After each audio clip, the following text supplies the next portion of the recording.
열왕열왕 이민찬 기자가 나왔습니다. 첫 번째 주제 보시죠.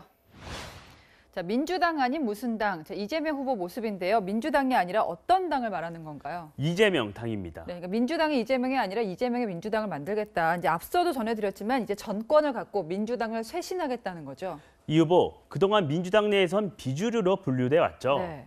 대선 후보가 된 만큼 본격적으로 자신의 색을 입히겠다는 건데요. 어떤 방향인지 최근 행보를 보면 어느 정도 알 수 있을 듯합니다. 연평도 포격전 11주기를 앞두고 오늘 대전 현충원 묘역을 참배했는데요. 발언 들어보시죠.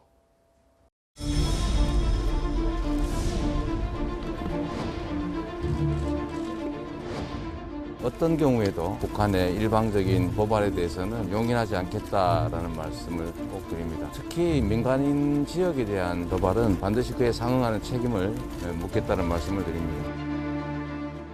네, 지금까지 본 민주당 모습하고는 좀 다른 것 같은데요. 지난해 10주기 때 민주당은 뒤늦게 짧은 논평만 냈는데요. 그러니까요. 예. 문재인 대통령은 연차 휴가까지 써서 야당의 비판을 받았습니다. 중도 표심을 염두에 두고 안보에 원칙적이고 강경한 모습을 보이려 한다는 분석입니다. 어제는 통일 지향은 이미 늦었다며 정치적 접근 말고 실리적 접근이 좋겠다는 말도 했는데요. 네. 이념보다 실용적 접근으로 중도, 청년층에 다가가려는 전략으로 읽힙니다. 자, 그중에 하나가 전국민 재난지원을 굉장히 많이 밀어붙였었는데 포기했거든요. 다른 정책도 변화할 가능성이 있습니까? 일단 오늘 발언만 보면 기본소득 정책은 유지될 것 같습니다. 네. 이 후보 오늘 매점 쿠폰을 전교생에게 주는 초등학교를 찾아서 기본소득과 지역화폐의 중요성을 재차 강조했습니다.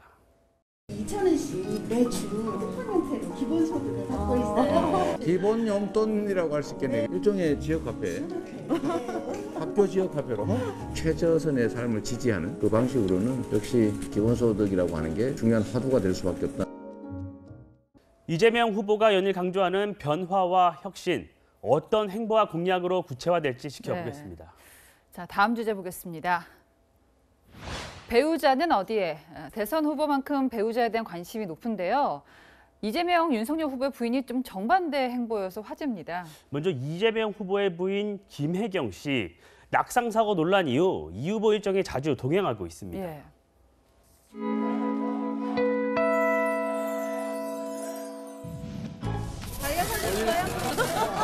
제가 평소에 다른 곳에 읽거나도 여러분 충북의 사위 말고 충북의 딸 왔습니다. 딸.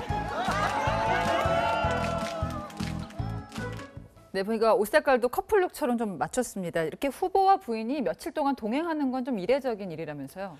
선거운동을 하다 보면 1분 1초가 아깝다 그렇죠. 이런 말들을 많이 합니다. 이 때문에 후보와 후보 부인 동선을 다르게 하는 경우가 많은데요.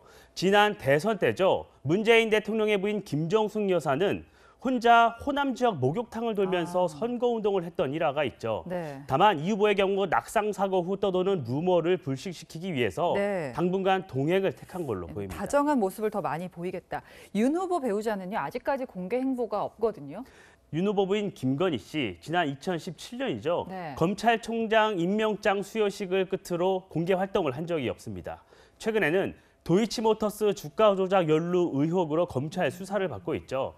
윤 후보 측은 김건희 씨는 주가 조작에 관여한 사실이 없으며 네. 적절한 시기에 역할을 할 것이라고 밝혔습니다. 지금 민주당이 이제 후보 부인도 검증해야 된다. 그러니까 좀 숨지 말라 이렇게 공세를 펴고 있잖아요. 그런데 배우자가 항상 선거 운동에 동참했습니까? 지난 2011년 있었던 서울시장 보궐선거 때인데요. 박원순 후보 배우자가 선거운동 기간 내내 모습을 드러내지 않은 전례도 있습니다. 예. 당시에는 한나라당에서 비판을 했죠. 대선까지 이제 108일 남았습니다. 후보뿐 아니라 주변 인물들에 대한 국민들의 평가도 본격화하고 있습니다. 네, 대선 후보뿐만 아니라 배우자들의 경쟁도 본격화됐습니다. 지금까지 열왕열왕이었습니다.